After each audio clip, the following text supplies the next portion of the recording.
The practical reason why, when the power is once in the hands of the people, a majority are permitted, and for a long period continue to rule,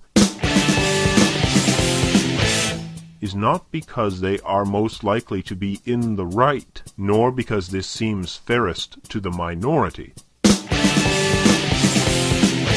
but because they are physically the strongest.